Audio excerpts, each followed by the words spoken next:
Hello and welcome to this episode of the Mixtape podcast. This is where we take a deep dive into the inspirations and influences of my guest as I ask them to select 6 tracks for their imaginary mixtape. Track 1 is an attention grabber. Track 2 is a song they sing in the car or the shower. Track 3 is a cover version. For track 4, I'll ask them to pick a song they wish they could have played to their 18-year-old selves. Track 5 is a song they would use to woo someone. Track 6 is a track that my guest feels doesn't get the attention or recognition that it deserves. If you'd like to support the creation of this podcast, it's patreon.com/mixtape podcast, or you can check out the link in the description below. You can join for free or subscribe for as little as $2 a month. There's lots of other Patreon-only content on there, including the opportunity to ask guests a question and to have a personalised mixtape playlist curated by yours truly. There's lots of other ways you can support me, a like or a follow on social media. Again, there's links in the description for that. Or if you are listening on Spotify, you can smash the follow icon or you can rate the podcast. All of these little things go a long way towards growing the platform, and I really, really appreciate it. Thanks so much for listening, and I hope you enjoy this episode. Hello and welcome to this week's mixtape for KCR 102.5 FM and the mixtapepodcast.com. Joining me today, it's an absolute pleasure to welcome Grant from Feeder. How are you, Grant? Yeah, good, thanks. Yeah, not too bad. Thanks for making the time and coming on the show. Really appreciate it, mate. Right. Just wanted to ask you, Grant, because being an Essex boy, I've been around a bit as well. Are you still living in Wales now? Are you still around the Newport area, or?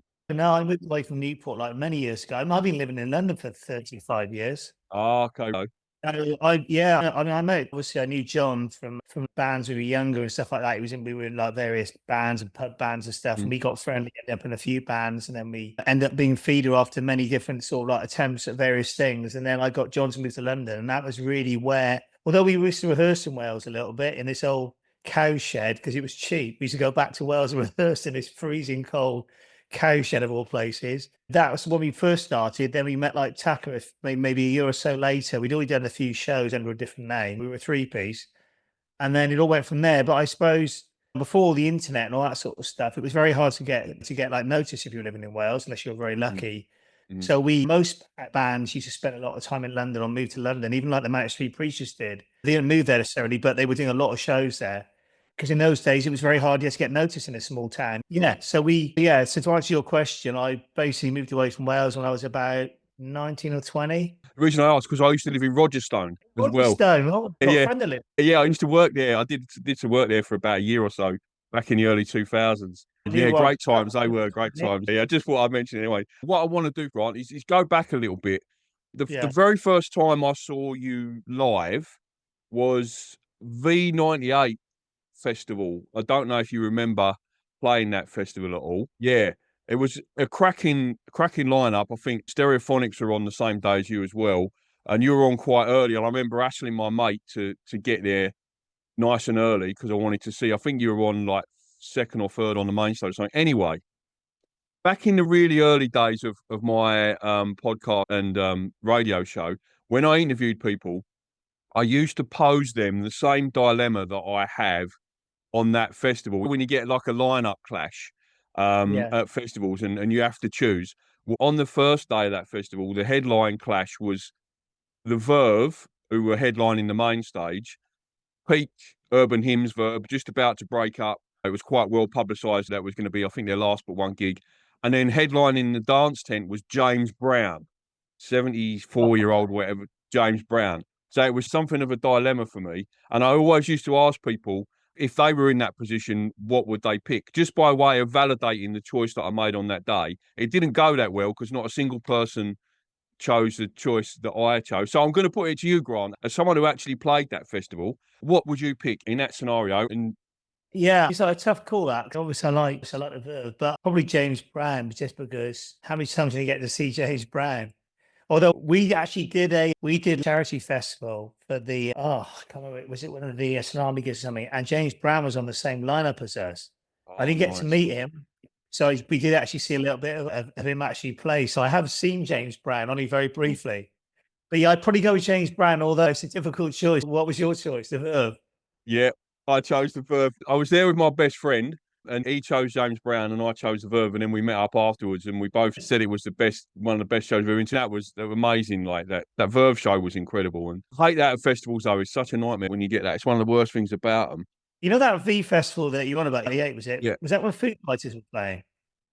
not that year. No, not that year. Okay. It was. I think the headliner on your day was. I think it might have been Texas or Robbie Williams. Maybe might have Okay. headlined the day you played, and it was the TNT. Verve.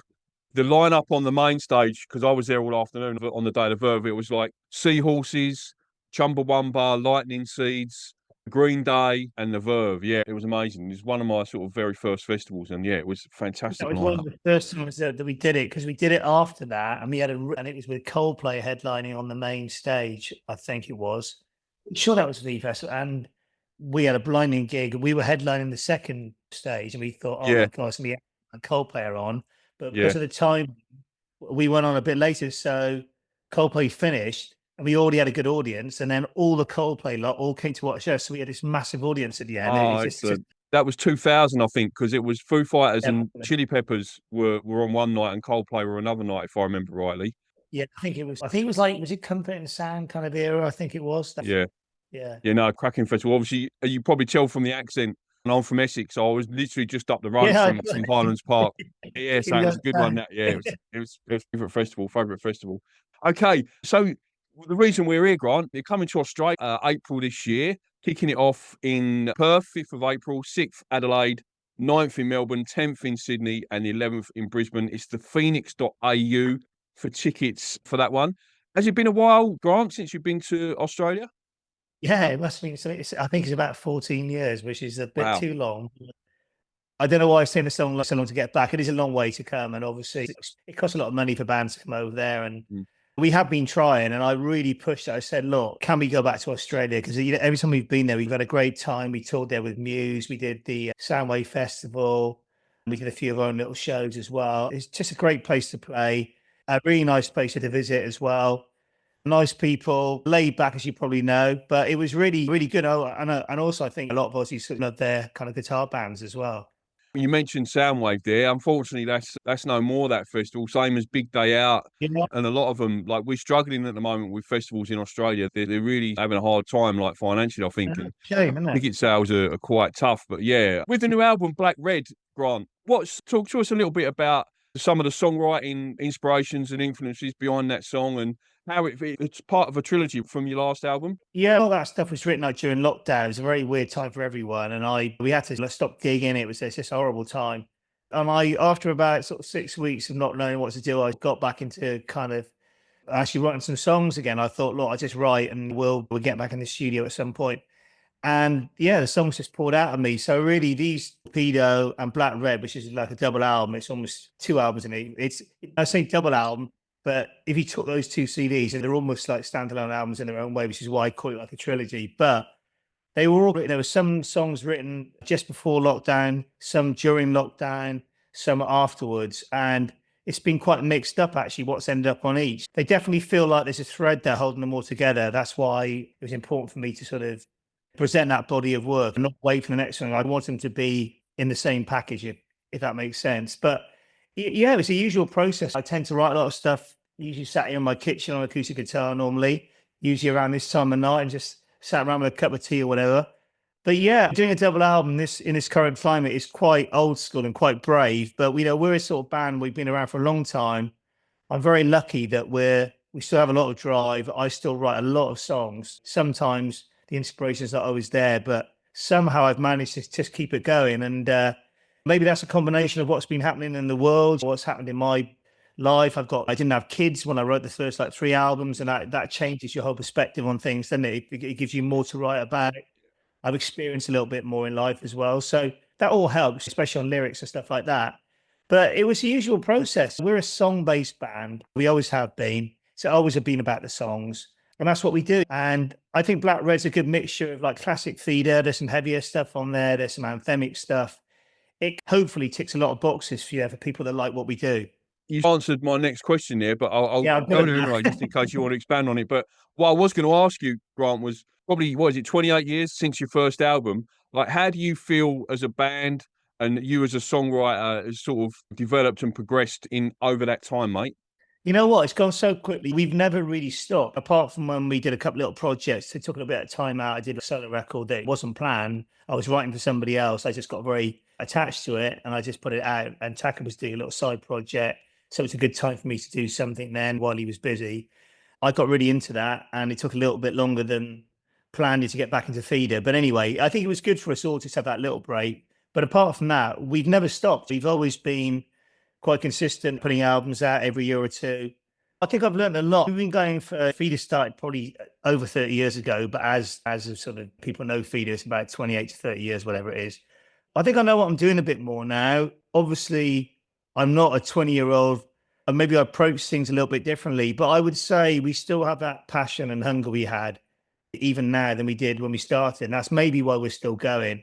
We've got, I think as soon as we maybe lose that or I lose that buzz, maybe it's time to call it a day and I just write songs for other people. But we're still really enjoying it. And that's important as well. It is hard work being in a band. It's getting even harder. And I feel for young bands because it is a tough industry. It always has been. But I think it's even tougher now in some ways. So I think to answer your question, I think hopefully we're still doing good music.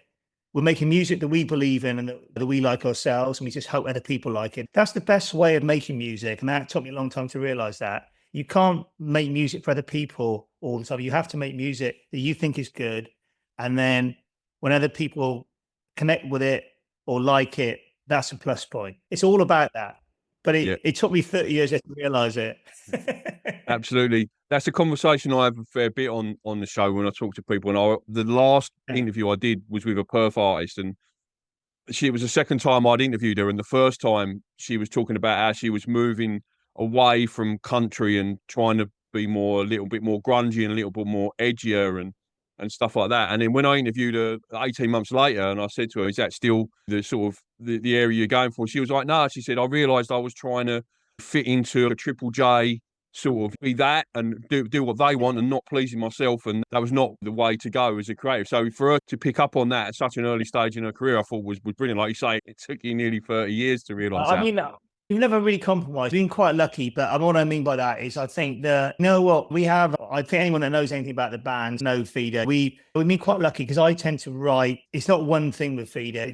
I grew up listening to Black Sabbath and Led Zeppelin, but I also listened to a lot of pop music and some classic stuff like Kate Bush and Summer Garfunkel. You know, my first introduction into music was stuff like ABBA, like pop music. And then I got into Duran and stuff. So I'm very much influenced by 70s rock, punk rock, pop music, like acoustic artists, anything from Summer Garfunkel to Nick Drake to Tom Petty.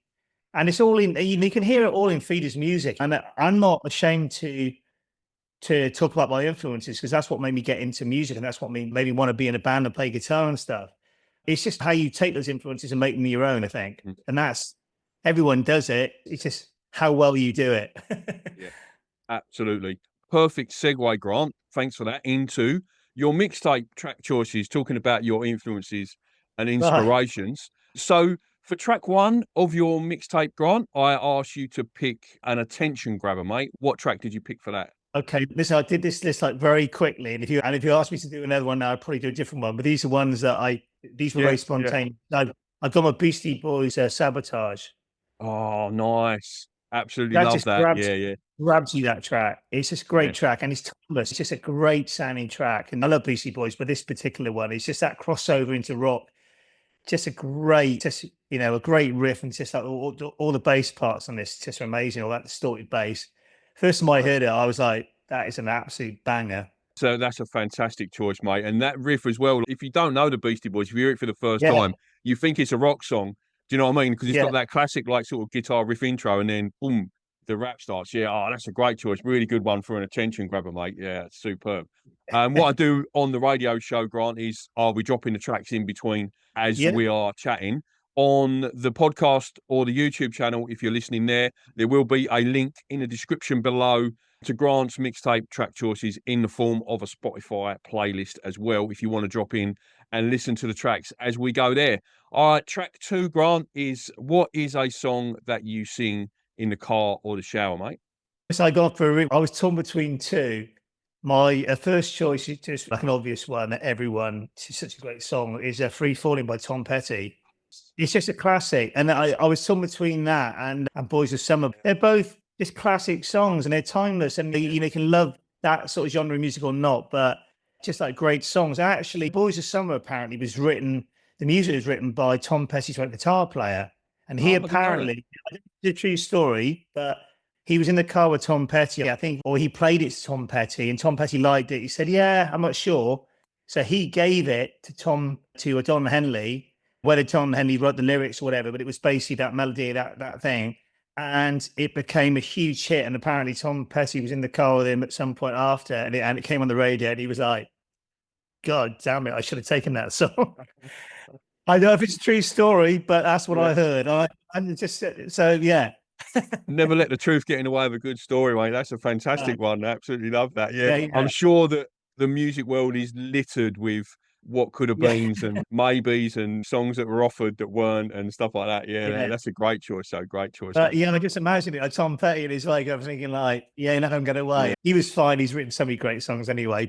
All right. Track 3, Grant, is pick your favourite cover version, mate. What did you pick for that? I've gone with the Johnny Cash cover of Hurt. Oh. What normally happens, Grant, is people say, obviously, Hurt by Johnny Cash is the greatest cover version ever made, but but this is my choice. Do you know what I mean? That's on this show, that's widely acknowledged as the one, like the gold standard of cover versions. So many people have picked it. Hey. Yeah. Oh, yeah, mate. Yeah, that gets picked all the time. Yeah, and it's a great one. Like I can't say enough about it. Well, I've done it myself. I've actually covered that song as well, and I did it in a sort of semi kind of Johnny Cash sort of style. And I've done it a few times on radio, and it's just a great song. It's dark, but it's really. I don't know if you saw the video with Johnny Cash doing it. Yeah. It's really emotional video to watch because he obviously died. You could tell he was in it. He was in the later sort of stage of his life, and I think after his wife died, I think he was at that point where I don't know if he wanted to be around and he was not in good health, but it's a brilliant version. And his voice on it is just amazing. He just had that huge voice, didn't he? That low, powerful voice. And Rick Rubin, who I think convinced him to do that, who produced it, did an absolutely amazing job on it. It just sounds amazing. I think that, and regular listeners to the show will be bored of me saying this, but I think that Rick Rubin should be put in the Rock and Roll Hall of Fame just as Rick Rubin, not as a performer, because the impact that he's had on music is just immeasurable. And it was him who put together Run DMC and Aerosmith as well for Walk This Way. Like, what a genius, absolute legend of the music industry. Yes, he's a really interesting guy. He doesn't actually really play anything, but he just has this way of being brutally honest. He's really good with vocalists and stuff like that. That's his thing, apparently. I did meet him very briefly, actually, but no way. I've never worked with him, but I would love to work with him. When people ask me, who's your dream guest for the radio show, his name is right at the top of the list. I would love to get him on for a chat. Very interesting guy. He's a very smart guy. He just makes a lot of sense. I just like what he says. Anyway. I've got massive beard envy as well. Whenever I see him, obviously I'm trying to get there, but yeah. All right, track 4. Yeah, it's a great beard, isn't it? Yeah. Track 4, Grant, is what's a song you wish you could play to your 18-year-old self? You know what? It's a very obvious one, but just because of the impact it had, and I just remember when it came out, and it's just connected with people, especially young teenagers. I've gone with Teen Spirit by Nirvana. Yeah, nice. It's just an awesome track. And I remember hearing it first time thinking, God, it reminds me of Boston More Than a Feeling, which I love as well.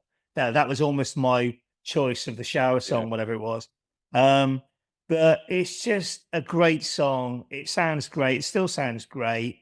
I know it probably wasn't Kurt's favorite songs. It was the one that catapulted them into this fame that maybe he wasn't expecting, but it's just a great song. And it just had an impact on young people. And it made guitar, like rock music, a bit cooler again, because I think it got a little bit of a bad rap in the sort of 80s. It got a little bit too flamboyant, didn't it? It all got a bit over the top. And I think when Nirvana came along, with that song in particular, they had some other great ones, but that was just a huge track. Yeah, no, absolutely. And I think it's still impacting young people today. I can say that for certainty because my son's 12 and he absolutely loves that track. Yeah. So yeah, they're still going today. You can never, I don't think, underestimate the impact of Nirvana and that track for sure. I'm going to move along quite quickly, Grant, because I'm aware of the time. We've got 2 more to get in. And track 5, if you were looking to woo someone, like with a mixtape, and what song would you put on for that, mate? I go on with a sweet song here. It's called Songbird by Fleetwood Mac. Beautiful ballad, that. It's just a beautiful song, and it's what's the name who died sadly not released. Christine McVie or Christine Perfect, yeah. Yeah. It's just a great song. I remember when I was seeing one of my first girlfriends, I used to play this back in Wales on my old hi-fis. Yeah. And I think my brother got me into Fleetwood Mac. He's 3 years older than me, and it's just I don't know. It's a really emotional song, but it's a real, I don't know. It's just one of those songs. Just brings back a lot of memories. But yeah, that was my choice. Great choice, mate. That is an absolute cracker. And finally, for the last track of your mixtape, Grant, what is a song that you feel is like a little bit underappreciated, doesn't get the recognition that it deserves? Actually, this is quite hard because I think this artist is getting recognition now, but it took a long time, like years after he died. And I've gone with an obvious track just for people that haven't heard of him. But I've gone with Nick Drake, and I just went with a Pink Moon because it's one of my favorite albums, and there's a track called Pink Moon as well. Nick Drake, I'm sure a lot of people know him now, but he was an amazing kind of acoustic artist that lives not far from me, just up in Highgate. I think he was from that area. Anyway, I'm pretty sure. But he's just incredible. He's really inspired a lot of my solo stuff, which is a bit more acoustic, finger picky. Just amazing voice. It's just the way he played it, and just all the melodies are just absolutely beautiful. And I remember mentioning Nick Drake almost when we were quite early on in our career, and a lot of people hadn't heard of him. I think he's one of those people that he's got a lot more famous since he died, which is a bit of a shame because I think he died in his sort of early to mid-20s. Yeah, no, he was super young, and I think he's one of those guitarists. When I was first learning to play guitar, like trying to learn one of his songs, forget about it, mate. Yeah, I mean, I can play a couple, but I'm not that great on them. I think I got a kind of weird style of finger picking. I just use 2 or 3 fingers, but like really quickly. It's an unusual style, but I can play a couple of these songs. But yeah, they're not easy, and I think No. as you said, quite a few different tunings as well. Yeah, no, definitely. Yeah. I first got into him. I think it was Hugh magazine back in the 90s put out like a free CD or something, and Way to Blue was on there. And yeah, and that's what dragged me into Nick Drake. Yeah, phenomenal artist. Yeah, and such a tragic loss. Grant, just to round out the chat, mate. Future plans for the band? What you got coming up after the Australian tour, mate? What you got coming up? Yeah, we got Australia, then we're going to Japan. We're going to Singapore. And then we come back. We're doing a couple of things in Europe again, and then we just got a few festivals, but not too many. Then we've got, I can't mention it yet, but we have got some feeder shows because it hasn't been announced yet. I don't know when it's just going out. When's this going out? This will go out not this Saturday, the Saturday after. Oh, that's okay then. So I can tell you then. Okay. So you'll be one of the first to know this. We're actually going to do Comfort and Sound album. We're actually re-releasing it, and we're going out. We're going to do 6 really special shows in the UK over 3 weekends, playing the whole record start to finish, which we've never done before. It was our biggest selling album. Yeah. And then we're going to do a little best of set, for the encores. Yeah. So you have to learn that whole record, because even when we toured it, we were doing like arenas then.